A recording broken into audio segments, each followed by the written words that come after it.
Buongiorno, ben ritrovati, siamo in diretta come ogni giorno, tanti oggi gli argomenti che andremo a trattare, tanta la cronaca e tanti anche i collegamenti con le varie redazioni. Andremo fra qualche minuto a Portogruaro dove è stato trovato un bimbo di 18 mesi con grave trauma cranico ed è spirato ed è morto poco dopo in ospedale, una comunità sotto shock. Sentiremo il nostro Lucio Zanato e poi a Treviso dove per l'ennesima volta c'è stata una mega rissa alla stazione di Treviso proprio davanti ai volti insomma impauriti, terrorizzati dei turisti. Sentiremo il nostro Christian Arboit che dovrebbe collegarsi proprio fra qualche minuto. Io però lo vedo già nello schermo. Christian Arboit, l'abbiamo già annunciato, una rissa fra giovanissimi in stazione.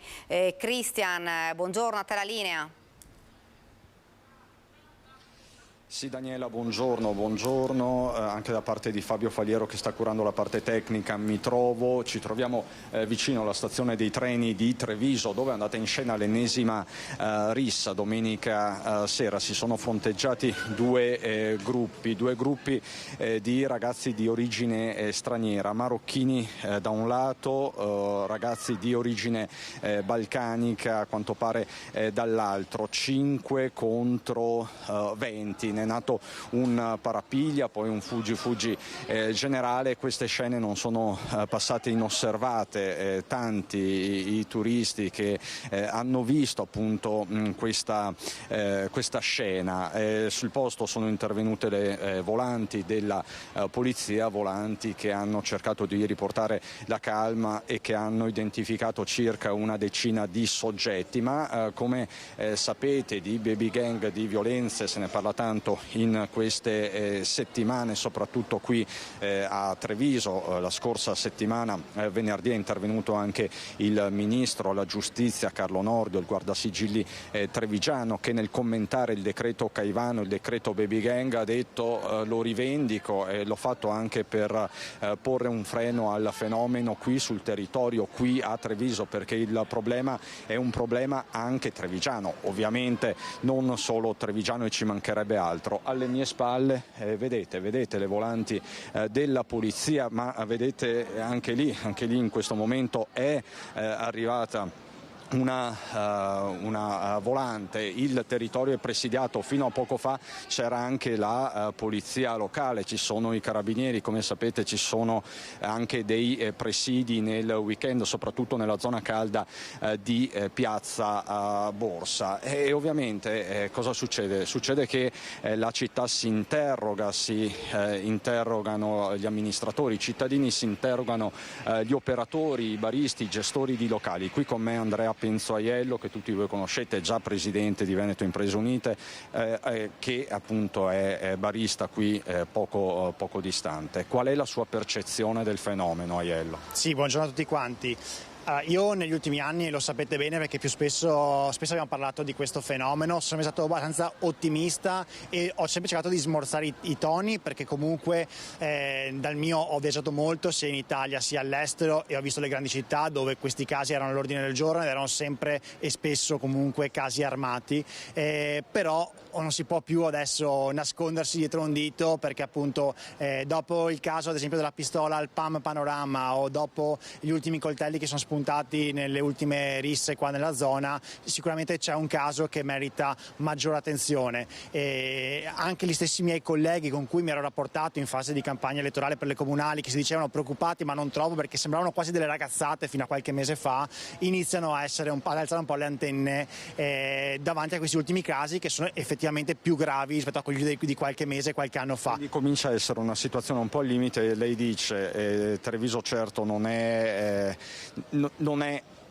una metropoli, insomma non succedono cose come da altre parti d'Italia e del mondo, però attenzione, la situazione rischia di sfuggire di mano. Assolutamente, avevamo sollevato il problema quando era ancora tutto quanto probabilmente riorganizzabile anche con qualche intervento di culturale con i giovani. Adesso probabilmente c'è bisogno di affiancare un forte intervento prima, se non repressivo, quantomeno di controllo visibile non solo coi droni, ma facendo vedere le forze armate per strada, e solo dopo si può anche ricominciare, e secondo me è la soluzione migliore finale, a lavorare sull'educazione dei giovani per non arrivare a queste situazioni, anche perché parliamo di giovani trevigiani, ma ormai parliamo veramente di gente da tutto l'Interland, anche fuori provincia, che si dà ritrovo qua a Treviso per battagliare come se fossero in un videogiochi. Ecco, e l'eterno dilemma è questo: prevenzione o repressione, e in questi giorni se ne sta discutendo, mentre continuate a vedere alle mie spalle le volanti della questura che presidiano. Domani iniziano le scuole, quindi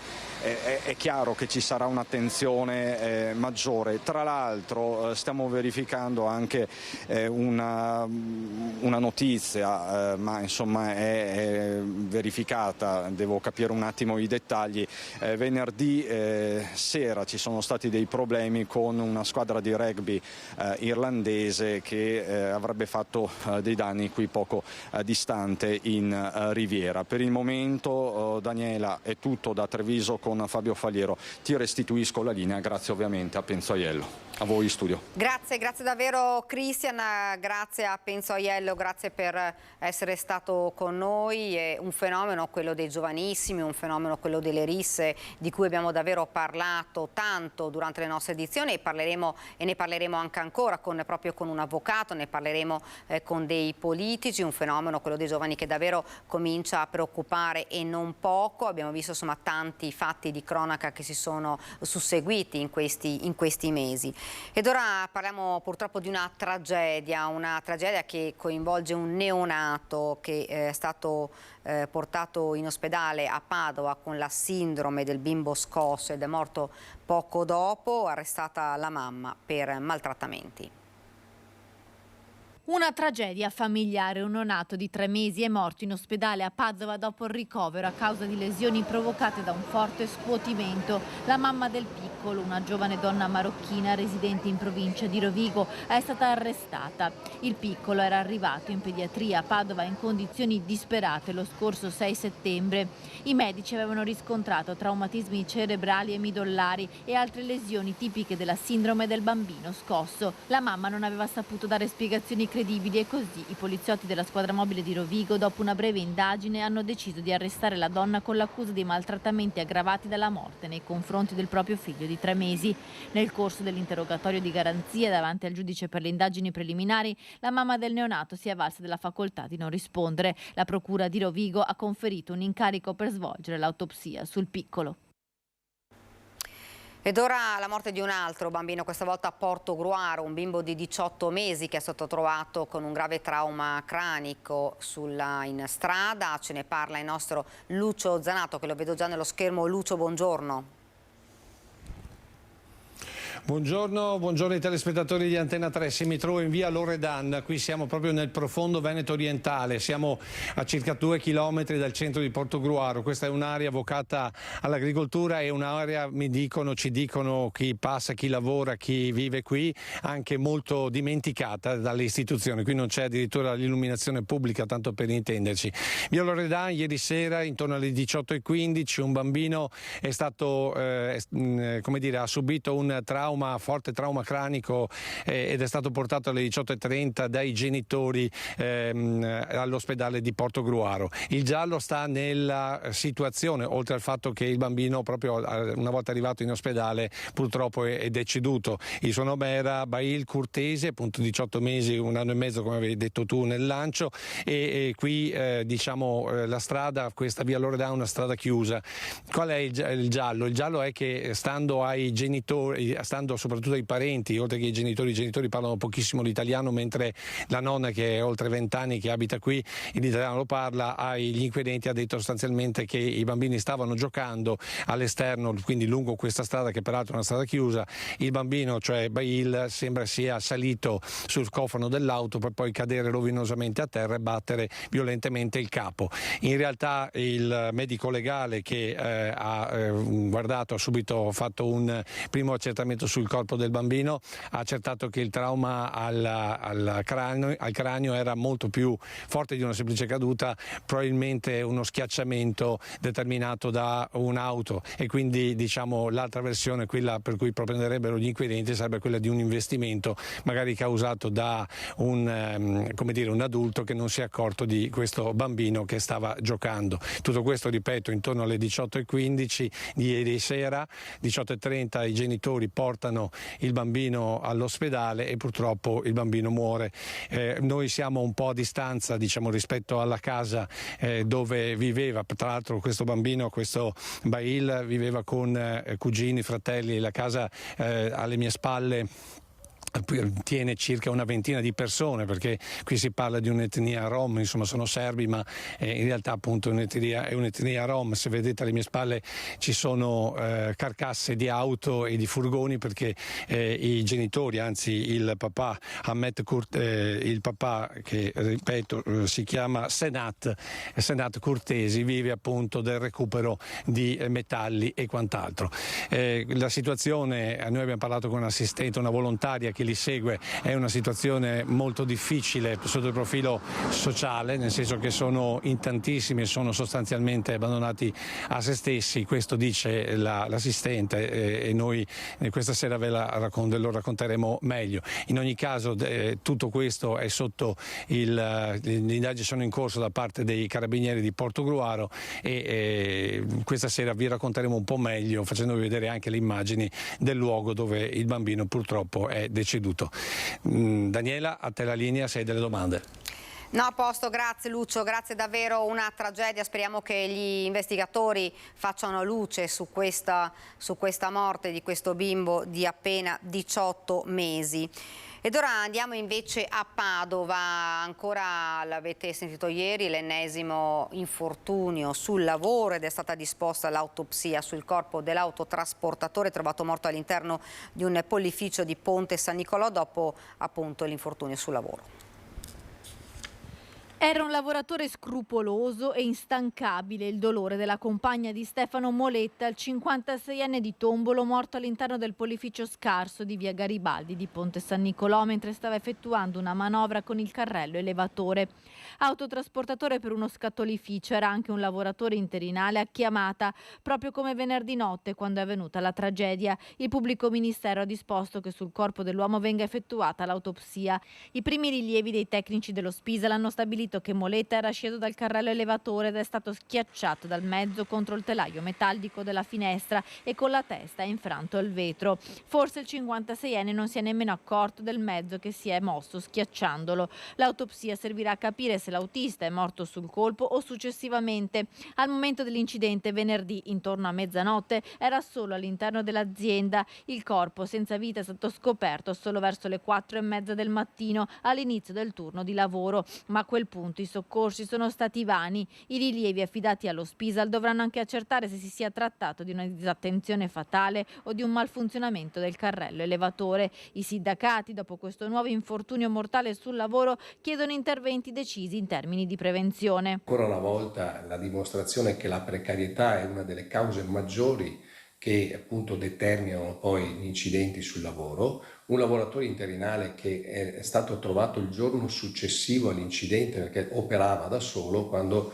sappiamo benissimo che i lavoratori interinali vengono utilizzati per un'emergenza, un'esigenza temporanea dalle imprese. Stefano Moletta era un cosiddetto lavoratore somministrato, cioè non dipendente direttamente dalla struttura in cui prestava servizio, ma fornito da un'agenzia interinale. Ed ora andiamo invece a Venezia, in regione, dove la vedo sullo schermo la nostra Anna Maria Parisi con l'assessore regionale Bottaccin. Lo vedo, è stata presentata un'app per le emergenze. Anna Maria, a te la linea. IT Alert, questo è il nome della app che dal prossimo 21 settembre invierà un SMS a tutti i veneti. Il segnale è chiaro e univoco, arriverà l'SMS con un fischio, quindi con una nuova suoneria. Di cosa si tratta, assessore Bottaccin? IT Alert è il nuovo sistema di allertamento pubblico nazionale gestito direttamente dal Dipartimento della Protezione Civile Nazionale e ha lo scopo di inviare a tutti i telefonini in maniera indistinta che si trovano in una determinata zona che potrebbe essere, come dire, investita da un evento calamitoso piuttosto che altro tipo di emergenza, dei messaggi per aiutare la popolazione a conoscere sia l'evento e sia quello che ciascuno può fare per cercare di ridurre il rischio a cui è esposto. Il 21 di settembre verrà testato in Regione del Veneto e quindi dovrebbe arrivare a tutti i telefonini il messaggio verso mezzogiorno dove sarà scritto in maniera molto chiara che è un test, quindi nessuna preoccupazione, nessun allarme, è solamente un test per verificare che il sistema funzioni. E quando riceveremo tutti quanti noi veneti il messaggio, l'SMS, che cosa dovremo fare? Ci sarà un questionario a cui rispondere? Ma in realtà non è necessario fare nulla, per chi vorrà ci sarà il link al sito di IT Alert dove eventualmente potrà segnalare qualche cosa, qualche anomalia che avesse dovuto riscontrare, per esempio il familiare che nel suo telefonino non ha ricevuto il messaggio, magari può essere evidenziato, ma non è obbligatorio fare nulla, non serve fare nulla, non serve scaricare nessuna app, il sistema non fa alcun tipo di tracciamento, semplicemente invia a tutti i telefonini in maniera indistinta che si trovano in una determinata area il messaggio che deve arrivare. È un sistema che non è sostitutivo di altri sistemi di comunicazione che utilizziamo attraverso gli organi di stampa, attraverso anche i social network piuttosto che altri canali comunicativi, e quindi è uno strumento in più per dare maggior sicurezza ai cittadini. Ecco, Assessore, facciamo un esempio. Qualora avessimo avuto questo sistema nel famoso 2020, 21 febbraio 2020, quando arrivò il Covid qui da noi in Veneto, come saremmo stati allertati? Qual è l'uso di questa app? Come ci saremmo regolati? Ma guarda, io cito il caso di Vaia, perché ricordo che molti non credevano che sarebbe successo quello che è successo. Abbiamo avuto la fortuna di avere la massima collaborazione dagli organi di comunicazione, per cui vi ringrazio, dicendo alla gente: guardate che sta per succedere questo evento molto rilevante, quindi cercate di non farvi trovare in giro per le strade. E questo è stato fondamentale per ridurre l'esposizione a rischio dei cittadini. E se avessimo avuto questo strumento avremmo chiesto al Dipartimento della Protezione Civile Nazionale di comunicare a tutti i cittadini coinvolti territorialmente dall'evento, avvisandoli che stava per accadere questa cosa e di cercare di non essere per strada. È uno strumento quindi che garantisce la sicurezza dei cittadini, così come anche norme comportamentali come quelle quando c'è una piena di stare distanti dai ponti. Sembra banale, ma io verifico ogni volta che c'è una piena, è pieno di persone che vanno sui ponti o sugli argini esponendosi a un rischio inutile, quindi credo che sia uno strumento che può essere utile anche per creare e migliorare una cultura della sicurezza in ogni singolo cittadino. Quindi è uno strumento che non affronta soltanto le emergenze in atto, in corso, ma anticipa anche quelli che potrebbero essere i potenziali disastri, diciamo così. Sì, è uno strumento che per esempio gli Stati Uniti è collaudato anche per avvisare in maniera anticipata dell'arrivo di uragani. Ecco, allora da Palazzo Balbi è tutto. Se non hai domande da studio ringrazio l'assessore Bottacin e restituisco la linea. Grazie davvero, grazie Anna Maria, grazie anche all'assessore regionale. Noi invece continuiamo con la cronaca, ci spostiamo a Padova perché c'è stata un'esplosione all'Endinara dove un appartamento è andato in fiamme, il bilancio è di un ferito grave. Esplode un appartamento all'Endinara ed è terrore in paese. Il boato si è sentito attorno alle 22, quando in pieno centro, in un condominio del comune polesano, uno scoppio ha devastato un'abitazione al primo piano. Il bilancio sarebbe di un ferito grave e di alcune altre persone rimaste intossicate. Il ferito sarebbe un giovane lavoratore di Amazon con ustioni in varie parti del corpo, mentre il suo coinquilino sarebbe in questi giorni in vacanza. Danni anche in alcuni appartamenti delle palazzine vicine, anche per i vetri esplosi. Sul posto i carabinieri, il SUEM, i vigili del fuoco e la protezione civile. Dopo l'esplosione si è sviluppato anche un incendio, prontamente spento dai pompieri, che hanno evacuato qualche altra abitazione e messo al sicuro gli anziani. Il ferito è stato trasportato in ospedale con l'elicottero del SUEM, mentre sulle cause ogni ipotesi è aperta, a partire da quella di una fuga di gas, ma gli accertamenti sono in corso.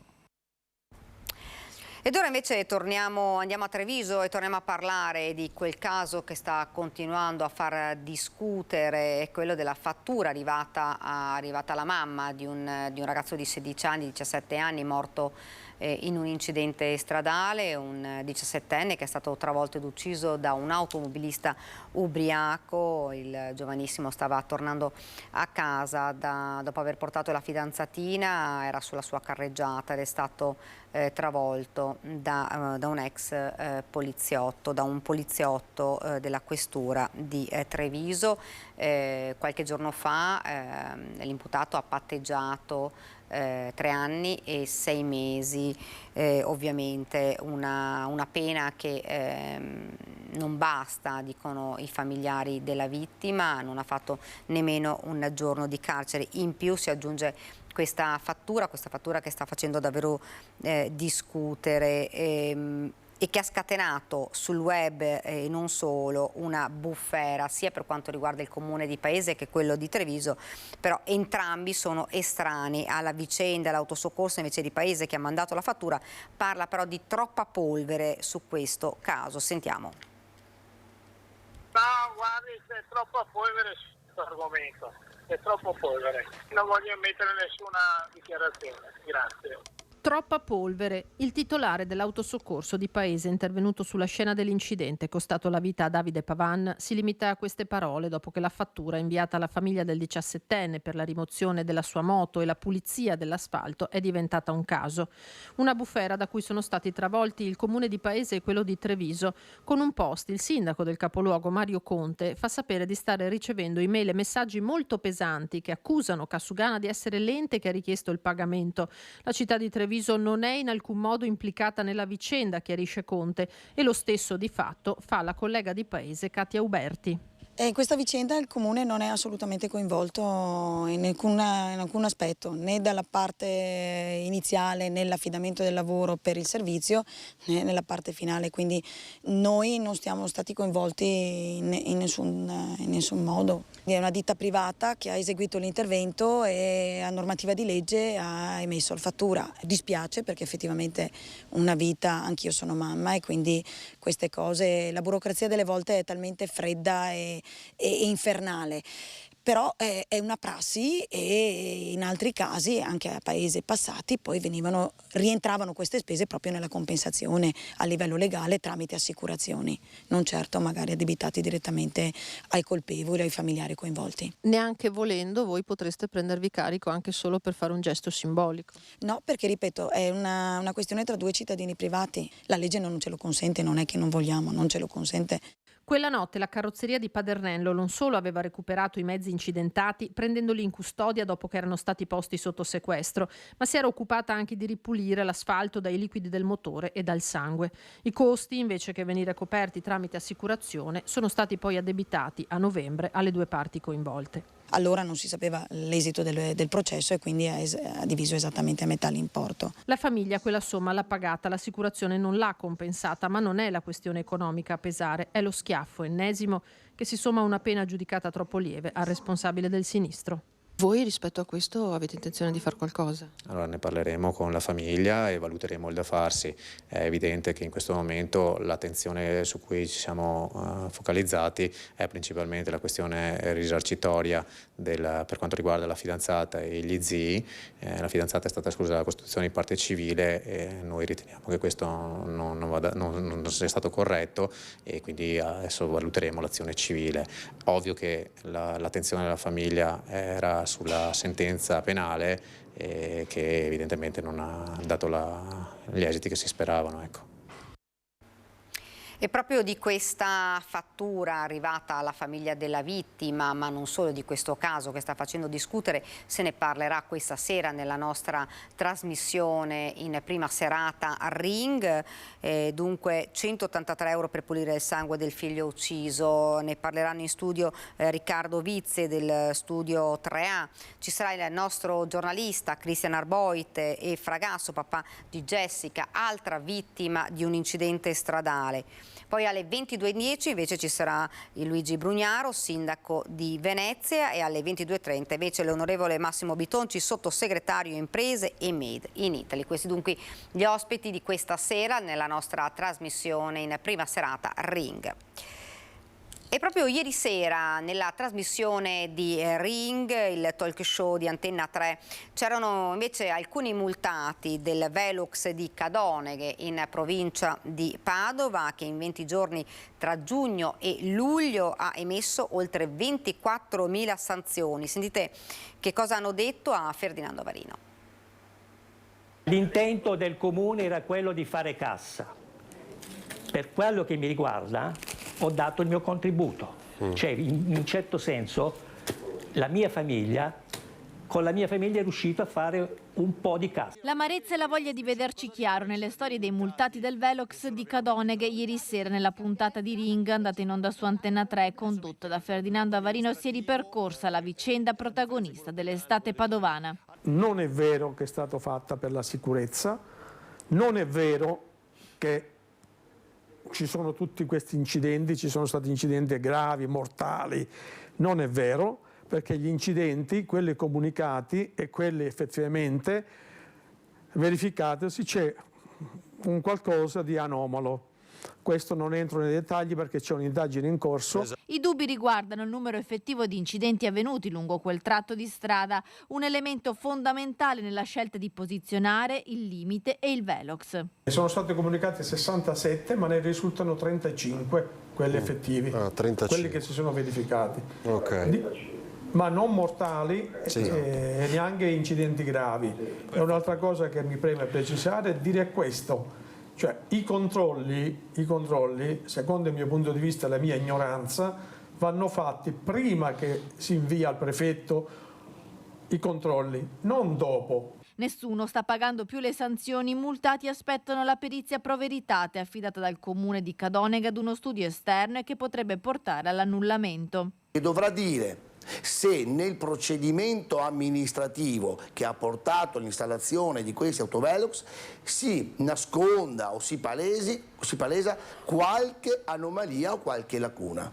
Se questa lacuna, se queste mancanze saranno determinanti, allora il comune di Cadoneghe potrà procedere in autotutela alla dichiarazione dell'illegittimità dei provvedimenti emessi e quindi all'annullamento di tutte le sanzioni. Se dovesse finire così, inchieste a parte, no? e verifiche, che tutte le multe sin qui elevate vengono annullate come speravate e il nuovo autovelox, i nuovi autovelox dovessero poi mai essere tarati a 70 invece che 50, potrebbe essere una soluzione che vi soddisfa? Inchieste fuori, Ma certamente dovrebbe essere tarato anche i 50 all'ora, non è questo il problema. Il problema è che i cittadini, per non essere vessati, devono essere informati e quello che è mancato in questa situazione è proprio una corretta e debita informazione. Ora ci fermiamo, qualche istante di pubblicità, poi torniamo nuovamente in studio.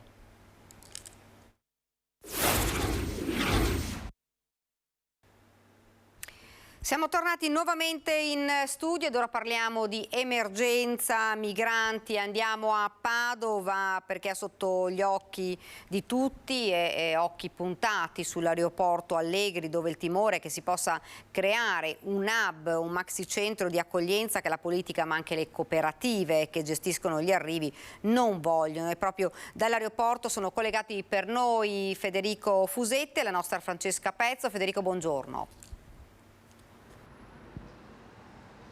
Buongiorno da Padova, siamo all'aeroporto Allegri perché insomma, si parla di questo sito in questi giorni per una possibile distribuzione di migranti qui all'interno dell'aeroporto, soprattutto nella zona militare che ormai è dismessa da un po' di tempo.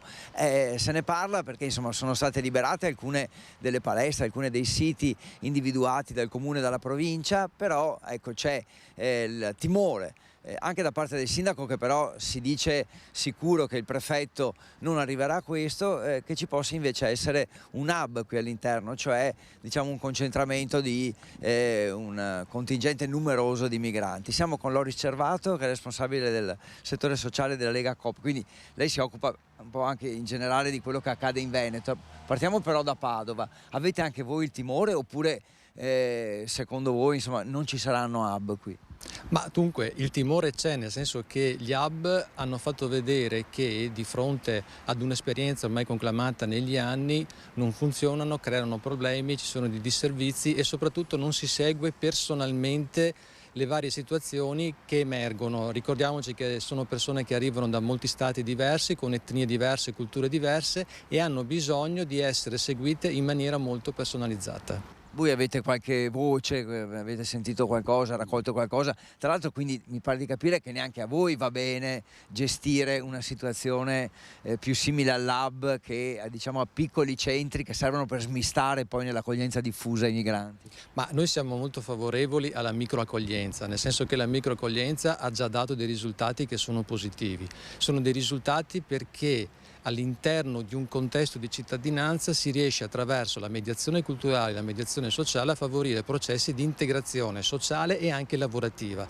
Diversamente negli hub, soprattutto quando superano un numero che è approssimativamente indicato intorno ai 50, comincia a essere un centro che diventa di difficile gestione, dove i problemi aumentano e anche il disagio. E voi non sapete cosa succederà qui però? Francamente in questo momento non sappiamo cosa succederà, possiamo avere qualche idea. Quando vengono attivati questi centri collettivi devono essere assolutamente indicati come provvisori e necessari solo ed esclusivamente per gestire la fase burocratica amministrativa riguardante l'esperienza della protezione internazionale, dopodiché bisogna immediatamente procedere con la diffusione, la microaccoglienza e cercare di trovare quelle soluzioni di integrazione, perché altrimenti siamo a parlare sempre di una situazione da 15 anni che è legata ad un'emergenza ma che mai emergenza non è più. Ultimo passaggio invece sulla situazione Veneto, come si sta evolvendo? La situazione in generale è abbastanza caotica, nel senso che oggi ci troviamo di fronte ad una mancata programmazione di una situazione che in realtà si sapeva già. Noi abbiamo dei picchi di flussi migratori che arrivano da questi paesi che durante l'estate sono molto alti, diminuiscono nei periodi soprattutto più freddi. È chiaro che di fronte ad una situazione di questo genere è difficile non fare programmazione. Se noi risolviamo i problemi attraverso gli strumenti dell'emergenza non ne veniamo a capo. Se invece ci mettiamo nell'ottica che questi strumenti devono essere all'interno di percorsi socializzanti e di integrazione, allora riusciamo ad ottenere dei risultati. Ascoltiamo gli appelli anche delle associazioni di categorie produttive che chiedono manodopera, chiedono forza lavoro, quindi favoriamo percorsi di inserimento lavoro e di qualificazione professionale. Le persone ci sono, cerchiamo di metterci attorno a un tavolo, magari con una cabina di regia, enti locali, associazioni di categoria e terzo settore, perché allora in questo modo, mettendo insieme le varie risorse, si possono ottenere migliori risultati. Grazie a Loris Cervato, buon lavoro, grazie di aver spiegato così bene qual è la situazione dal vostro punto di vista. Restituisco la linea allo studio. Grazie davvero a Federico Fusetti. Noi andiamo avanti, ma continuiamo a parlare di migranti e sempre a Padova, perché dopo le 2 palestre delle scuole adesso tocca alla palestra di Selvazzano, che dovrebbe tornare nella disponibilità del comune nelle prossime ore. Resta, come avete sentito, il problema della collocazione. Ascolti, un hub a Padova, all'Allegri, c'è questo rischio? Non credo, penso che stanno trasferendo, da quello che so, però il prefetto sa ovviamente meglio di me, stanno trasferendo le persone di Selvazzano all'Allegri, cioè utilizzano nella stessa logica delle palestre per mettere l'Allegri in emergenza. Non credo ci sia un hub. Personalmente non sarei d'accordo. Contrario all'hub in città, il sindaco Sergio Giordani, memore della traumatica esperienza vissuta con la caserma Prandina nel 2015. Sulle scuole le promesse sono state mantenute. Le palestre della Media Falconetto e quella dell'Istituto Agrario San Benedetto da Noccia sono state liberate. Da venerdì prossimo i 30 migranti ospitati in emergenza nella palestra comunale di Feriole di Selvazzano andranno all'aeroporto Allegri, dove la Croce Rossa prepara separato una trentina di brandine. Se la prefettura preferisce non commentare la situazione, chi ha il timore che all'Allegri si crei un hub sono le stesse cooperative che non intenderebbero occuparsi della gestione di numeri così importanti di persone in un'unica sede. 150 i migranti arrivati nel Padovano da agosto, che si aggiungono ai 2000 già ospitati nei progetti di accoglienza diffusa in appartamenti dislocati nella provincia. L'unica via possibile, ribadisce il sindaco Giordani, che è anche presidente della provincia. L'accoglienza diffusa secondo me è il sistema migliore per ospitare e far sì che siano integrati più velocemente. Noi abbiamo un sistema che si chiama SAI che sta funzionando perfettamente. E mi auguro che il governo rifinanzi ulteriormente questo, per dire educare, insegnare l'italiano, accogliere. Ha bisogno di tantissimi lavoratori, per cui va da sé che bisogna gestire il problema, non lasciarlo abbandonato.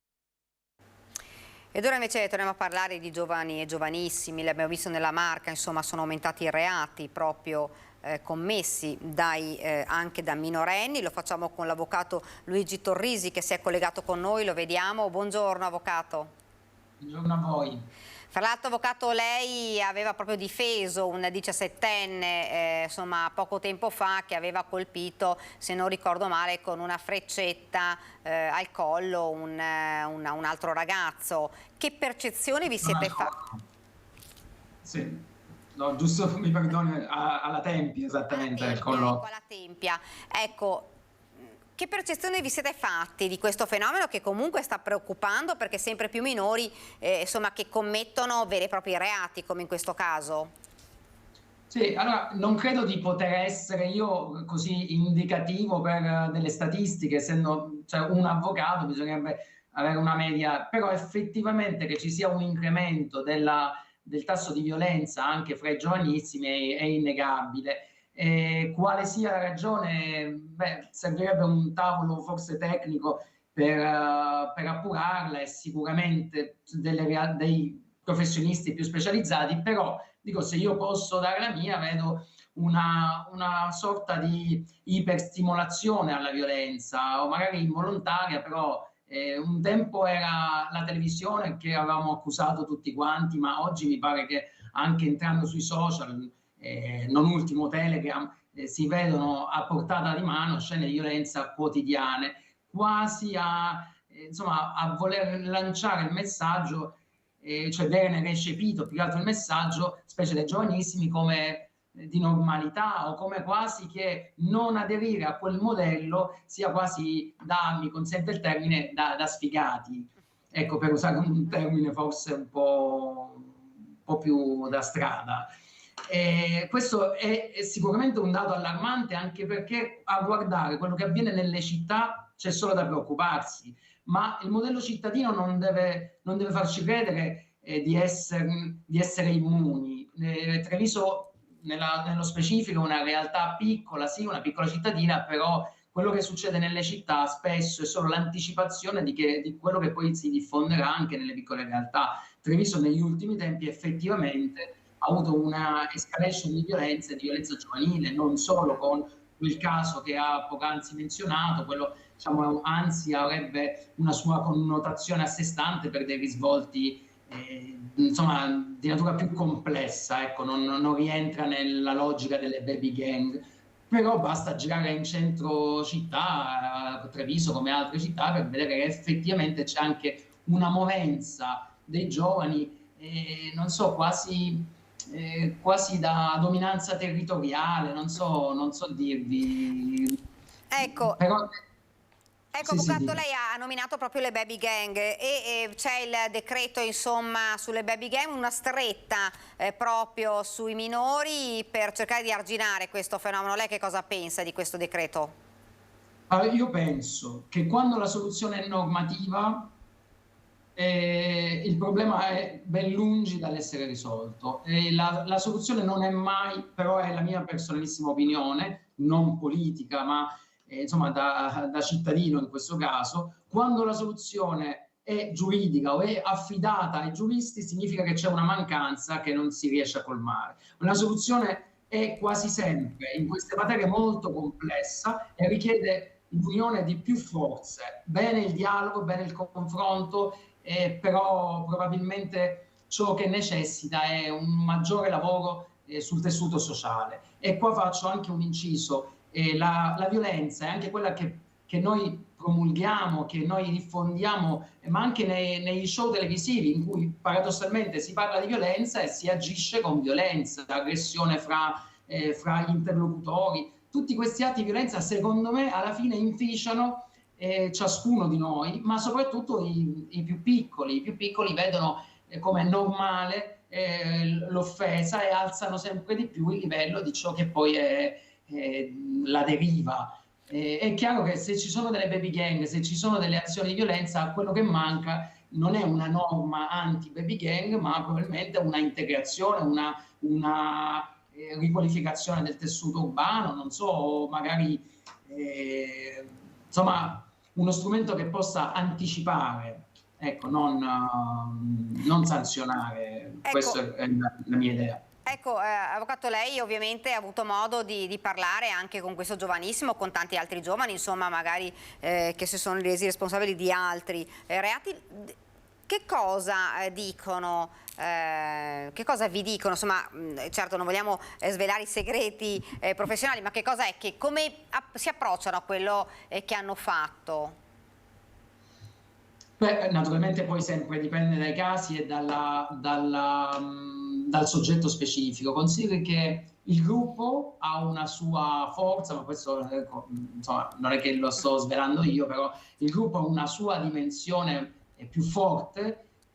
Una volta presi i soggetti singolarmente, questa forza viene meno e lì viene l'umanità, la personalità con le debolezze di ciascuno di loro. Spesse volte insomma, si assiste a questi episodi perché magari c'è un soggetto che è il soggetto leader, il cosiddetto capobranco, e magari altri che pur di non essere o di non apparire dei deboli dinanzi agli altri si adeguano a un certo status, a un certo modello comportamentale. Per quello dico, bisognerebbe forse offrire più modelli anche diversi, modelli, ora insomma non voglio fare un ragionamento meramente teorico, però modelli di appartenenza differenti possono esserci, modelli legati all'arte, alla cultura, alla musica. Se pensiamo ai tempi nostri, ma anche prima dei nostri, forse gli anni 70 su questo furono il top, ma l'appartenenza era più legata forse a gruppi musicali o a realtà di natura diversa. Ora non voglio fare paragoni, mi rendo conto che i tempi sono diversi, però probabilmente è su questa onda che dobbiamo studiare, cioè chi di competenza deve magari fare un'analisi e poi provare a sviluppare delle potenziali soluzioni. Ma che ti dicono? I ragazzi si trovano tra la normalizzazione che dicevo poc'anzi a quella sensazione di voler appartenere a tutti i costi ad un gruppo, ma ormai anche i modelli musicali sono il genere, credo sia il trap, no? E questo genere in cui si esalta quasi ai livelli di esasperare la vita di strada. Allora senti che i ragazzi ormai parlano e si sentono, si atteggiano come se avessero affrontato una vita particolarmente difficile, particolarmente complessa, in un sistema che insomma non mi pare che sia il nostro, un sistema di vita così difficile, così sacrificante per questi giovani. Ecco, avvocato, prima le faccio anche un'ultima domanda. Insomma, lei ovviamente parlando, trattando anche con dei minori, parlerà anche con le famiglie. A volte ci si chiede, insomma, dove sono le famiglie? Si vedono ragazzini che vanno via alle 2, alle 3 di mattina, come diceva lei, con dei gruppi, e a volte ci si domanda il ruolo della famiglia, forse è un po' scemato. Lei che insomma ha modo anche di parlare ovviamente con le famiglie, visto che poi magari gli indagati, gli imputati sono minori.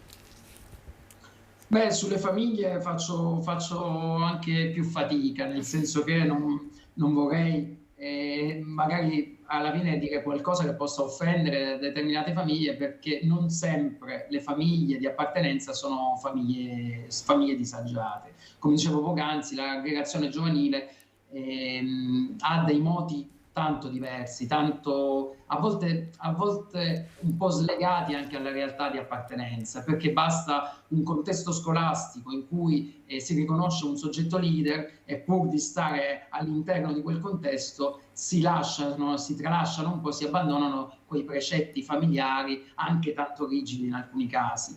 E quindi naturalmente non c'è una risposta in questo, certo si assiste a famiglie che sono certe volte rimangono basite anche da ciò che avviene, insomma, in maniera diciamo inaspettata. Certo un lavoro andrebbe fatto anche di maggiore attenzionamento, però lì dico veramente è tanto difficile, ormai basta un cellulare per accedere a tutti i livelli di violenza, di informazioni, di formazione soprattutto, e quindi anche per una famiglia diventa complesso, e quindi certe volte si assiste al rammarico di chi non ha o quantomeno sembra non avere strumenti per affrontare il problema anche all'interno della propria casa. Ora mi fa sorridere poi invece dal lato opposto, non so se conoscete meglio di me sicuramente la questione dello stupro lì a Caivano, no? Quando qualcuno disse bisogna obbligare la scuola a arrestare i genitori che non mandano a scuola, allora qualcuno rispondeva sì, alcuni sono già in carcere. Ecco, con questo insomma po' la sintesi. Ogni territorio, questo sì, però dovrebbe fare i conti con la propria realtà, cercando di veramente di studiare il proprio strato sociale, anche economico e quindi giovanile, perché un'alternativa bisognerebbe offrirla per evitare proprio che questi problemi poi vadano sul campo dell'estrema ratio, quello del diritto, quello del processo o anche della legiferazione. Perché vuoi legiferare contro un padre o una madre che si occupano del figlio e magari potrebbero col senno del poi risultare non perfettamente adeguati, ma basterebbe, ad esempio, faccio così per dire un po' una media che probabilmente vi interessa, basterebbe ad esempio accontentare troppo spesso il giovane e quindi in gergo viziarlo per avere delle conseguenze negative, quindi magari non riconoscere le proprie azioni come problematiche e quindi alzare sempre di più l'asticella fino ad arrivare ad azioni violente nei confronti anche di altri soggetti. Spesso mi capita anche di affrontare problemi legati al bullismo nella scuola. Quello del bullismo è un fenomeno incredibile, perché è veramente un soggetto alle volte quello che si rende autore, diciamo, direttamente, autore diretto, autore materiale dell'atto di bullizzazione, ma tutti gli altri sono lì, partecipano o non hanno il coraggio o ridono perché si immaginano forse la fine peggiore di essere vittima del bullo. Quindi insomma si fa fatica anche a colpevolizzare le famiglie in maniera semplicistica. Insomma, secondo me la questione è così complessa che chi crede di avere la chiave di soluzione, se qualcuno c'è, dico, sicuramente ha una chiave sbagliata. Ecco, una chiave giusta secondo me non esiste. Avvocato, io la ringrazio tanto, so che deve scappare in tribunale, quindi io la ringrazio davvero per essere stato con noi. Grazie a lei. Grazie avvocato. Noi rimaniamo a Treviso, però cambiamo completamente argomento, perché insomma inizia l'anno scolastico e viene presentato il diario che verrà consegnato agli studenti delle elementari e delle medie, un diario gratuito. La presentazione a Cassugana, vediamo ancora per noi il nostro Cristian Arboite. Cristian, buongiorno ancora.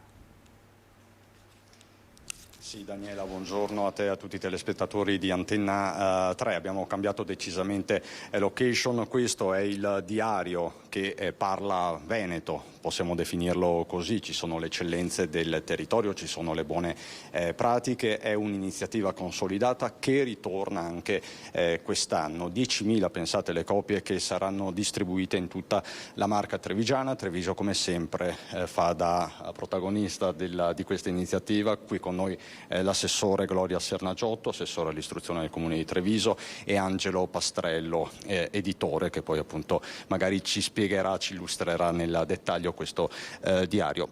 Assessore, vigilia per migliaia di studenti, scolari e famiglie, e c'è questo regalo che comunque ha un significato. Sì, è una bellissima iniziativa, ormai è giunta alla 5ª edizione, è il 3° anno che il Comune di Treviso la sostiene patrocinando l'iniziativa, e sempre più scuole della nostra città aderiscono. Saranno ben infatti 4 gli istituti comprensivi che quest'anno riceveranno in tutte le scuole primarie questo diario, che viene dato gratuitamente alle famiglie, quindi anche uno strumento importante di aiuto in un momento difficile, con il grande tema del caro scuola che purtroppo sta tenendo banco in questi giorni. Ed è anche uno strumento educativo, contiene i racconti di quanto di bello c'è nel nostro meraviglioso Veneto, e anche dei messaggi importanti di educazione sul tema dell'acqua, della raccolta differenziata. E quindi io ringrazio Editoriale Programma e La Voce di Rovigo, che sono gli ideatori di questa iniziativa, e tutti gli sponsor che hanno permesso di realizzarla e di dare questo importante aiuto alle famiglie. È anche uno strumento che crea uniformità, perché tutti i bambini avranno lo stesso diario. E questo non è un elemento molto importante, creare uniformità in un momento in cui magari le differenze rischiano di creare delle disparità poi anche nell'apprendimento. Angelo Pastrello, ci illustri un po' questo diario. Lei ha la sua copia, quindi...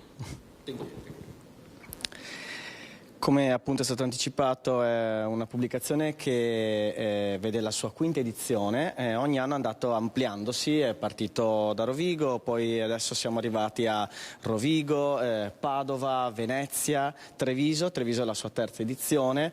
Abbiamo ormai quasi raggiunto le 80.000 copie complessive, quindi davvero cominciamo a parlare di numeri importanti. La cosa che ci fa piacere e che ci fa capire che siamo sulla giusta strada è il fatto che appunto ogni anno aumentano le adesioni delle scuole, ed è importante dirlo anche degli sponsor, perché senza di loro non potrebbe aver luce questo. È un diario fatto di buone pratiche e di tanti consigli, dalla raccolta differenziata al risparmio. Certo, diciamo che il fil rouge di questa edizione, come devo dire anche di tutte le precedenti, è il nostro territorio, il Veneto, e anche sotto questo punto di vista è bello vedere come ogni anno comunque troviamo spunti infiniti da cui attingere, non ne mancano mai, la nostra regione ne offre veramente innumerevoli.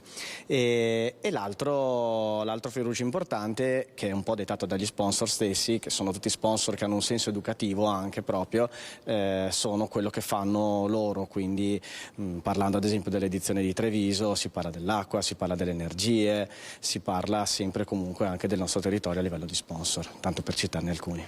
Grazie Pastrello. Un'ultima battuta, Sernagiotto, un messaggio alle famiglie e agli studenti che domani partiranno con le scuole. Allora, un buon inizio di anno scolastico a tutti, soprattutto ai docenti, a tutti i collaboratori, a tutto il personale scolastico che in queste ore sta lavorando in maniera molto importante per preparare tutto al meglio, e l'augurio è veramente che riusciamo a lavorare in sinergia, le istituzioni, la scuola e le famiglie, per riuscire a essere incisivi con i nostri ragazzi, soprattutto dal punto di vista educativo e formativo per la loro crescita.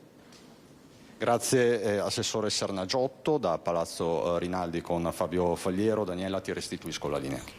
Grazie davvero a Cristian Arboito. Noi ora continuiamo con la cronaca da Vicenza. Un 57enne di Casal di Principe, presunto affiliato al clan dei Casalesi e ricercato su ordine di cattura della Procura di Santa Maria Capua Vetere, è stato arrestato dagli agenti delle volanti di Vicenza, che lo hanno identificato durante un controllo dei documenti. Era a bordo di un'autovettura in Viale Mazzini quando, alla vista dei poliziotti, ha accelerato e dopo un breve inseguimento l'uomo è stato arrestato. Dunque sono in corso ovviamente indagini per capire perché si trovasse in Veneto. E noi rimaniamo a Vicenza, però andiamo a Monte di Malo con furti in paese. Il sindaco di Monte di Malo chiama raccolto i cittadini per organizzare delle ronde. Con noi proprio da Monte di Malo c'è la nostra Luisa Bertini con il sindaco Mosè Squarzon. Sì, buongiorno a voi, buongiorno ai nostri telespettatori. Siamo a Monte di Malo in compagnia del sindaco Mosè Squarzon, perché qui a Monte di Malo da un mesetto c'è un'escalation di furti. I cittadini ovviamente fanno capo al sindaco che ieri ha postato un'iniziativa quindi di chiamarli un po' a raccolta per organizzare una riunione che ci sarà lunedì prossimo e poi organizzare delle ronde sul territorio. Sì, francamente siamo molto preoccupati della situazione in quanto da un episodio dell'anno di furto in abitazione che potevamo avere prima, in poche settimane se ne sono praticamente decuplicati i numeri. Dunque dobbiamo fare qualcosa, nonostante gli sforzi dei carabinieri e della polizia locale, con maggiori pattugliamenti non abbiamo ottenuto finora i risultati sperati. E quindi anche su appello di molti cittadini che mi chiamano preoccupati abbiamo deciso come amministrazione di convocare la popolazione e di farci aiutare con una sorta di cittadinanza attiva che girerà sulle nostre contrade. Andremo a settorializzare tutto il territorio per pattugliarlo adeguatamente e per vedere se ci sono praticamente degli atteggiamenti sospetti da soggetti che magari non sono del territorio e quindi possono, diciamo così, fare degli avvistamenti per poi compiere questi colpi nelle abitazioni. Ecco, l'adesione la capirete alla riunione di lunedì, ma come pensate di organizzarvi? Lei prima mi parlava di un gruppo WhatsApp e di un'interfaccia ovviamente diretta con le forze dell'ordine. Esatto, ho avuto già molte adesioni da parte della cittadinanza che mi hanno scritto privatamente di essere disponibili a questo servizio. Ci organizzeremo appunto inizialmente con un gruppo WhatsApp con cui dialogheremo anche con le forze dell'ordine in maniera da avere con più compiutezza e più velocità appunto delle segnalazioni che consentano eventualmente di poter cogliere sul fatto questi malfattori. Ecco, lei diceva che l'invito che fa è quello di rivolgersi comunque alle forze dell'ordine perché molti cittadini invece chiamano lei. Esatto, in un'altra riunione della sicurezza che abbiamo fatto era stata una raccomandazione anche del capitano Grasso che obiettivamente è necessario che venga chiamato il 112 immediatamente, mentre molto probabilmente perché mi vedono come elemento di riferimento in paese chiamano me, perdiamo dei minuti preziosi, io poi chiamo le forze dell'ordine ma si sono persi magari dei minuti che potevano essere impiegati per cogliere sul fatto appunto questi delinquenti. Ecco, io ringrazio il sindaco e restituisco a voi la linea allo studio. Grazie davvero al sindaco, grazie alla nostra Luisa Bertini. Noi ci fermiamo qualche istante di pubblicità, poi torniamo nuovamente in studio con degli ospiti.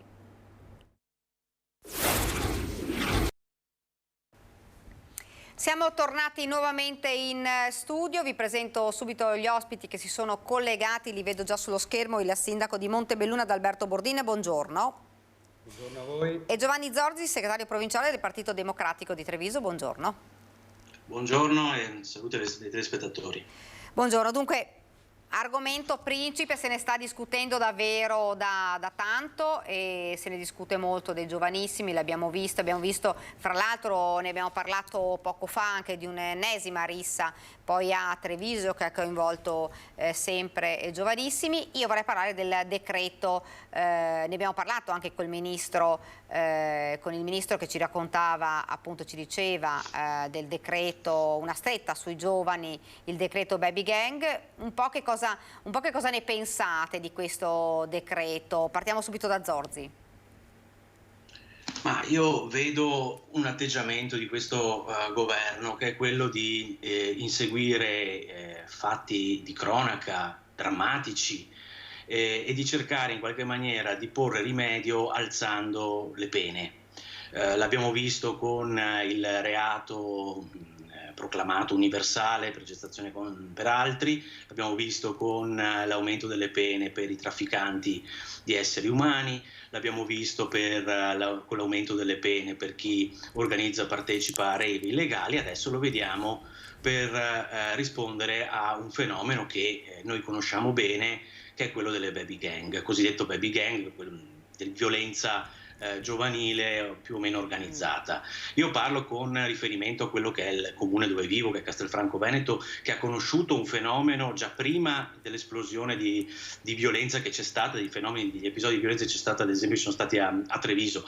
A Castelfranco abbiamo una zona in prossimità della stazione degli autobus che è stata da anni oggetto appunto di scorribande di giovani. Già quando ero consigliere comunale nella passata consigliatura ero intervenuto più volte per segnalare appunto questo, che era obiettivamente un problema. Si tratta di un fenomeno che è la punta di un iceberg, perché è un fenomeno talmente complesso che chiama dentro una serie di fattori, di elementi che è difficile da affrontare semplicemente minacciando o alzando le pene, perché non si risolve, non vai a intaccare diciamo le cause del problema, ti rivolge soltanto ai sintomi, poi il problema può conoscere altre evoluzioni nel tempo.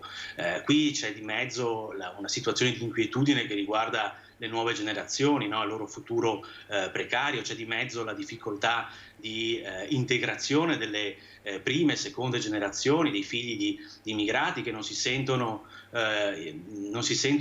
parte integrante di questa comunità, che hanno difficoltà a interagire con la nostra comunità. C'è di mezzo l'indebolimento di tutta una serie di servizi, di strutture, di strumenti fondamentali sul territorio.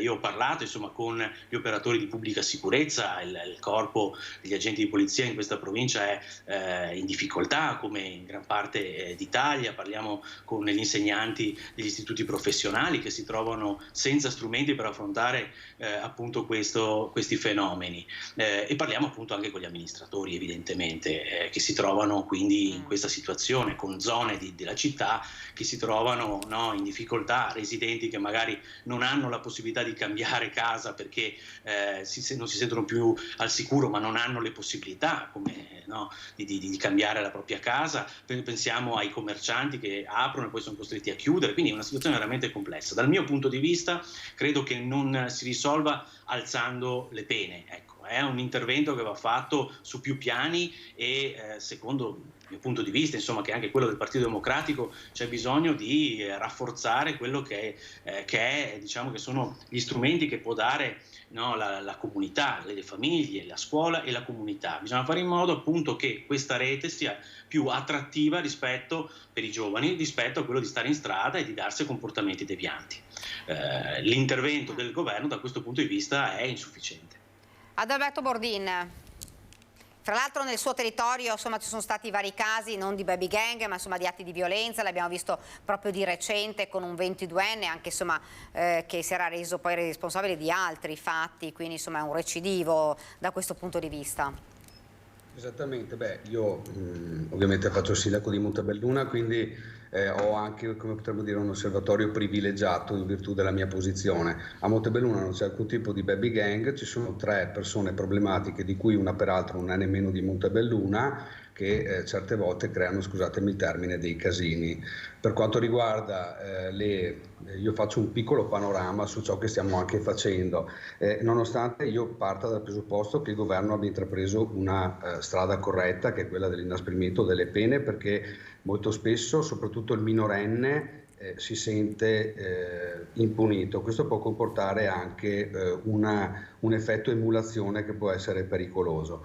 Per quanto riguarda il nostro comune, noi ci siamo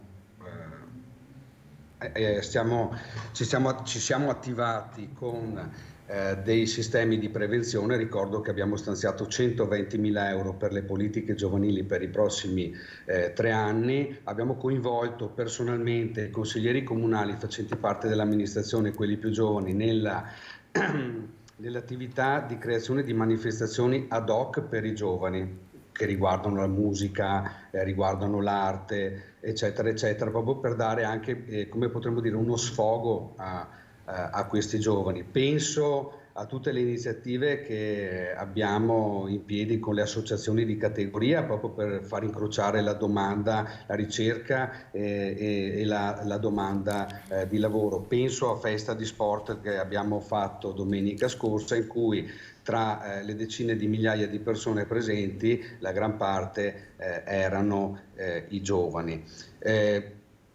Credo che questa è la prevenzione. La prevenzione è quella di coinvolgere i giovani. La difficoltà, ma credo sia uguale da nord a sud in tutto il mondo, è quella di riuscire a coinvolgere non i ragazzi che già sono coinvolti, i ragazzi che ci insegnano sempre, soprattutto al sottoscritto, e che sono il 99,9% dei giovani, ma riuscire ad intercettare quelle persone, quei giovani che invece non vogliono essere intercettati. Però bisogna anche tenere da conto una cosa fondamentale. Non possiamo pensare che l'educazione e il rispetto siano di mera competenza delle autorità, quindi dei carabinieri, della polizia locale, del sindaco, dei consiglieri di maggioranza o minoranza, degli assessori. Dovrebbero esserci anche delle famiglie alle spalle. Scusatemi, però quando leggo sui giornali che ragazzini di 14 anni o anche meno scorazzano alle 4 di mattina, mi chiedo dove siano i genitori. Queste sono le istituzioni devono essere presenti, ma di certo non si possono sostituire agli educatori primari che sono i genitori. Sindaco, lei diceva dunque la strada giusta è quello comunque di innalzare le pene, una stretta diciamo sui minori. Allora, guardi, noi siamo una città di 32.000 abitanti, ok? Con veramente una componente giovanile invidiabile, e ve lo dico proprio perché ho un osservatorio privilegiato, ovviamente, quindi partecipando alle varie manifestazioni, tutte le scuole che incontriamo in sala consigliare, ci sono delle attività veramente che ai miei tempi, io ho 41 anni appena compiuti, non c'erano, e sono veramente secondo me formative, e sono dei momenti anche per il sindaco in cui in un certo senso ci si riscalda il cuore, perché il sindaco è fondamentalmente, non di Montebelluna, di tutto il mondo, i sindaci di tutto il mondo, a prescindere ovviamente dai partiti politici o dalle liste civiche, sono contornati di problemi. E abbiamo una quantità di giovani straordinaria. Non è pensabile che persone che hanno 14-15 notizie di reato girino, magari nemmeno, ripeto, di Montebelluna, ma io parlo dell'esempio di Montebelluna, ma leggiamo i quotidiani ogni giorno tutti quanti, quindi possano arrecare continuamente disturbo a chiunque. Quindi potrebbe... Ovviamente non dobbiamo diventare uno stato di polizia, ma questo non credo assolutamente ci sia questa preoccupazione. È comunque un segnale per dire: attenzione, se sbagli poi paghi. Credo sia un concetto condivisibile. Zorzi diceva invece non serve, diciamo, la repressione o comunque l'innalzamento delle pene non risolverebbe il problema, un fenomeno che, lo ricordiamo, sta davvero preoccupando adesso. Che il fenomeno preoccupi è fuori di dubbio, ripeto, basta parlare con i residenti, con i commercianti di quelle zone che sono interessate da queste scorribande. Io ritengo però che la via della giustizia penale non sia la via che risolve il problema, non lo risolve, e soprattutto quando parliamo di minori io resto convinto che la giustizia debba essere riparativa, nel senso che il minore è comunque una risorsa che deve essere rimessa nella società, rieducata, che bisogna dargli una seconda opportunità, comunque a prescindere dall'età, a maggior ragione se si parla di un minore. Dopodiché capisco perfettamente le preoccupazioni anche del sindaco Bordini. Io ripeto, a Castelfranco siamo il secondo polo scolastico della provincia, quindi è evidente che su Castelfranco c'è un flusso di ragazzi, insomma, che arriva anche da fuori città, e che crea appunto una situazione a cui va prestata massima attenzione da questo punto di vista, perché è complessivamente una situazione che riguarda un'inquietudine, ripeto, generazionale, che è difficile da cogliere se noi utilizziamo solo gli strumenti della giustizia penale. E io mi rendo conto che i tentativi per risolvere questa questione, o comunque per fare in modo che ci possa essere un coinvolgimento, un protagonismo delle nuove generazioni da parte di tutte le amministrazioni, c'è, perché viviamo in un territorio, grazie a Dio, molto ricco anche dal punto di vista del tessuto associativo, ma il tema è dare a queste associazioni, a questi soggetti, a tutti quei soggetti che si occupano dell'educazione, che accompagnano i minori in particolar modo, gli strumenti per poter operare. Si parlava prima delle famiglie. Molti di questi ragazzi, che poi vediamo, insomma, anche negli istituti superiori, insomma essere quelli più propensi all'abbandono scolastico, che non intraprendono, diciamo, non interpretano la carriera scolastica come un momento di arricchimento, di maturazione, è perché alle spalle hanno famiglie con problemi, e purtroppo negli anni si è perso la capacità di poter fornire strumenti alle famiglie. I servizi alle famiglie si sono progressivamente ridotti. Io credo che un governo che abbia a cuore effettivamente questo fenomeno, insomma risolvere questo problema, debba partire dal presupposto che servono investimenti in tutta quella che è la dimensione sociale che accompagna il minore. Per far questo ovviamente ci servono risorse pubbliche che, come sappiamo, insomma, il bilancio dello Stato non aiuta da questo punto di vista.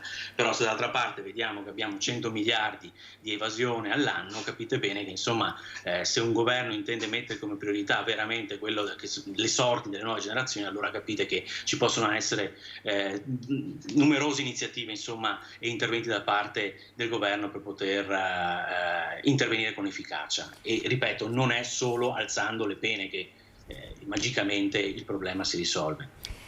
Io volevo affrontare anche un altro argomento con voi che riguarda la politica. Da una parte, insomma, ormai al via la festa democratica a Treviso in zona Fiera, al Parco Fiera se non sbaglio, Zorzi, e poi il 17 Pontida, con un po' tutte le problematiche che sappiamo di cui si sta discutendo in questo periodo. Partendo dalla 3 giorni mi pare, Zorzi, 3 giorni partendo da dopodomani se non sbaglio.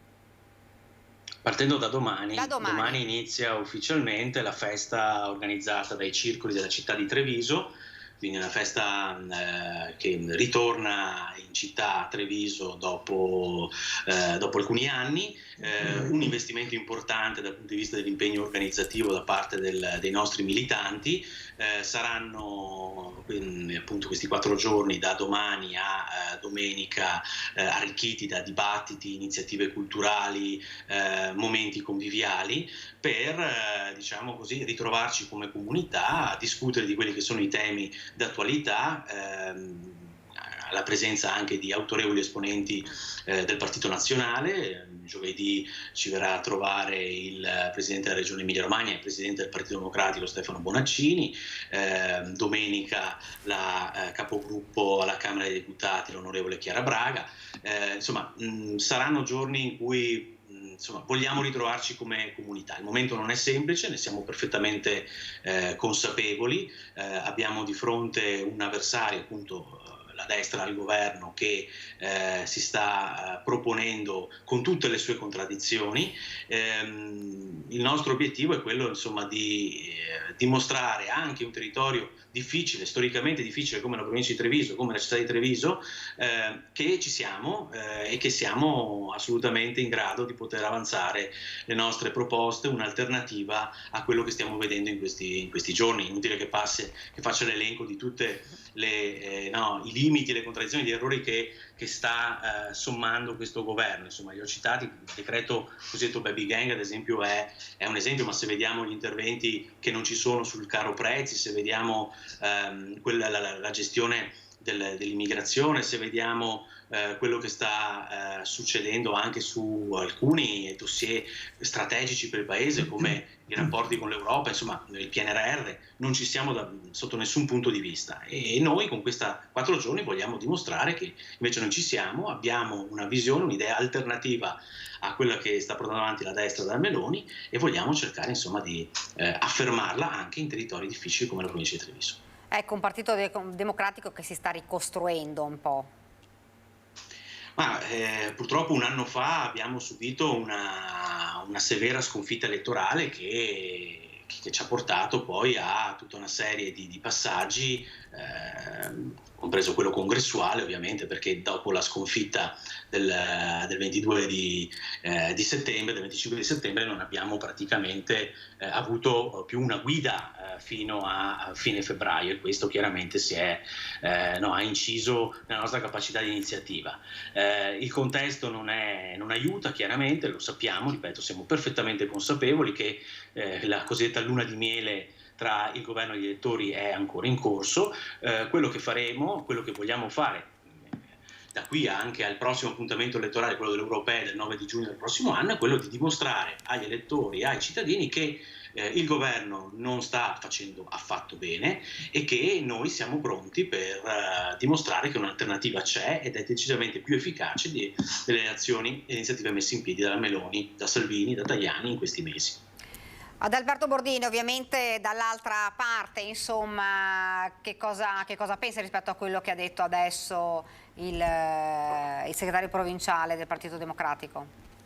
Ma guardi, io credo che, come dicevo prima, adesso avevo preso spunto dalle ultime disposizioni per quanto riguarda l'inasprimento delle pene per chi compie reati anche in età minore. Io credo che il governo stia dando un senso di sicurezza e lo posso anche avvertire quando vado in giro per Montebelluna e che accade quando praticamente ogni giorno. Poi è ovvio che quando si è all'opposizione, come succede in tutti i livelli, in comune, in regione e anche a livello statale, ovviamente si punta sempre il dito. Sicuramente stiamo vivendo un momento difficile a livello globale. Non dimentichiamoci che ci siamo trovati una guerra fuori di casa, degli aumenti delle materie prime eccetera eccetera, che mettono in difficoltà non solo i comuni sia di centrodestra che di centrosinistra, ma anche le intere famiglie. Non credo che qui il governo possa essere incolpato di qualcosa.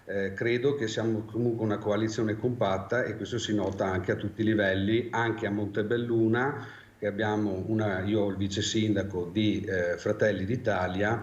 Veramente siamo in armonia, e lo dico perché poi si travalica quella relazione che è di carattere politico e si subentra anche in un rapporto umano e di amicizia. Abbiamo una piena convergenza di opinioni e andremo sempre dritti. Se mi permettete, una cosa che mi ero dimenticato ma fondamentale riguardante la problematica dei soggetti disagiati, scusatemi, fuori tema, mi ero dimenticato.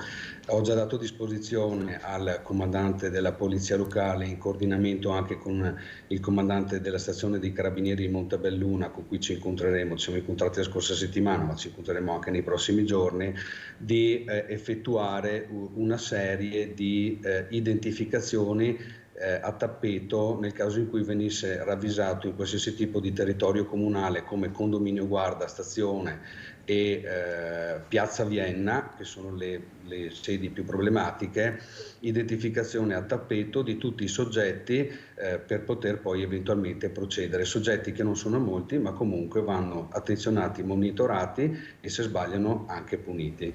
Quindi controlli straordinari, intende? Assolutamente sì. Questo sono le zone, mi scusi, quelle considerate un po' più a rischio di Montebelluna? Sì, le zone, diciamo così, in cui io parto sempre dal presupposto che non stiamo parlando di tipi di realtà diverse, stiamo parlando di Montebelluna, che è una città sicura, e l'amministrazione sta facendo qualsiasi cosa possibile e immaginabile anche per renderla una città viva, piena di manifestazioni, soprattutto rivolte ai giovani, perché dove la gente per bene si impossessa dei territori, la gente meno per bene se ne va. Ecco, quindi anche vedere, adesso stiamo tentando di potenziare, scusatemi fuori tema ma lo ritengo fondamentale, anche i cittadini che ci ascoltano, potenziare anche le attività. Faccio un esempio al Parco Manin, vedere che abbiamo portato una manifestazione e ritrovarmi con grande gioia a mezzanotte meno un quarto i bambini che giocano con i genitori, ovviamente durante il weekend, nei giochini per i bambini, è stato un bel segnale, e quindi vogliamo proseguire su questo filone, in coordinamento come sempre con i carabinieri, ai quali va il mio più grande ringraziamento, prima ancora che come sindaco, buoni tutti, ok, dirlo come sindaco da cittadino, quindi tolleranza zero. Tolleranza zero. Sindaco, io vorrei anche però tornare un minuto, proprio perché stiamo per chiudere, sulla questione invece politica. Appuntamento importante per la Lega, quella di Pontida, quest'anno con più di qualche tensione. Ma io credo che le tensioni siano parte integrante delle vicende politiche di qualsiasi tipo di partito politico, di qualsiasi periodo storico. Io non potrò essere a Pontida perché abbiamo, scusate, la corsa in rosa e quindi ritengo doveroso essere presente. Pontida è sempre stato un luogo di riflessione, di dibattito, di dialogo e anche di rapporti umani tra i leghisti, ok? E ve lo dico perché ho partecipato svariate volte. Noi non ci faremo assolutamente intimorire dalle varie tensioni, andremo avanti per la nostra strada. Anche se sta perdendo qualche pezzo di troppo forse la Lega? È sempre capitato che è l'ineluttabilità dello scorrere del tempo. Io sono fiducioso che la Lega, che ha già avuto delle difficoltà in passato, ve lo ricordo, riuscirà comunque a risorgere come ha sempre fatto, proprio grazie alla vicinanza che abbiamo con i cittadini. Io ringrazio davvero Adalberto Bortini, sindaco di Montebelluna, grazie davvero per essere stato con noi. Poi ovviamente torneremo ancora a parlare di questi controlli ovviamente straordinari del territorio. Grazie sindaco. E ringrazio anche Giovanni Zorzi, segretario provinciale del Partito Democratico di Treviso, e insomma domani poi invece racconteremo di queste giornate di festa democratica, andremo insomma a sentire, a capire, a parlare con loro proprio per vedere come sta andando questa festa e insomma sentire anche i vertici del Partito Democratico. Grazie davvero a Giovanni Zorzi, grazie. A voi, grazie a tutti. Grazie, buon lavoro e buona giornata. Noi siamo quasi alla fine di questa puntata. Vi ricordo questa sera la nostra trasmissione in prima serata a Ring. Ne abbiamo parlato durante questa edizione, si parlerà di quel caso che sta facendo discutere davvero tanto, e sono la fattura di 183 euro arrivate alla mamma di un ragazzino di 17 anni che è morto in un incidente stradale, travolto ed ucciso da un'auto con a bordo un automobilista ubriaco, e insomma davvero una beffa, una fattura per pulire il sangue del figlio ucciso. Ne parleremo assieme a Riccardo Vizzi dello studio 3A, ne parleremo assieme a Cristian Arboit, il nostro giornalista di Media Nord-Est, ne parleremo con Fragasso, che è il papà di Jessica, un'altra vittima di un incidente stradale. Poi alle 22:10 invece ci sarà l'intervista con il sindaco di Venezia Luigi Brugnaro, e poi ancora alle 22:30 ci sarà l'onorevole Massimo Bitonci, sottosegretario imprese e Made in Italy. Dunque questi gli ospiti della puntata di Ring di questa sera. Vi ricordo fra pochi secondi il meteo, le previsioni del tempo, e poi ci sarà la visione del film, il consueto film. Oggi vedrete Furia Bianca, questo è il film di oggi, fra pochi minuti dopo il meteo e dopo la pubblicità. Grazie, a me non rimane che salutarvi, grazie davvero per averci seguito, arrivederci.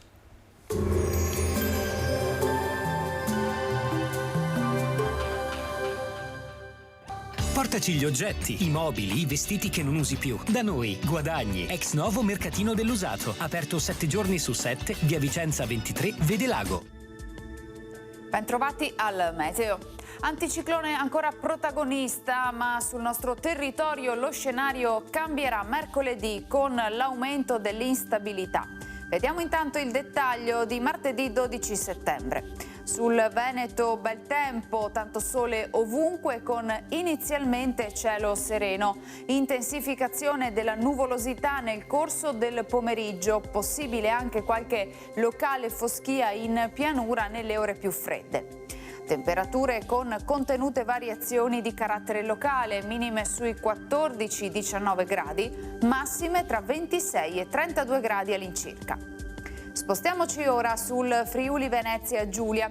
Sarà anche qui soleggiato, con cielo in prevalenza sereno o al massimo poco nuvoloso per il passaggio di qualche velatura. Temperature minime tra 18 e 19 gradi, massime sui 29-30 gradi.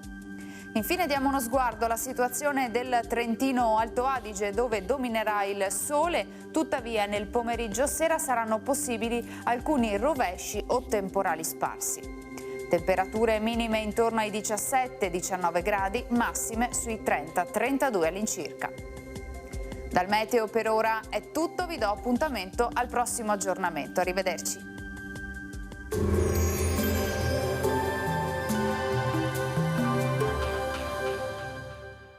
Portaci gli oggetti, i mobili, i vestiti che non usi più. Da noi, guadagni. Ex novo mercatino dell'usato. Aperto 7 giorni su 7, via Vicenza 23, Vede Lago.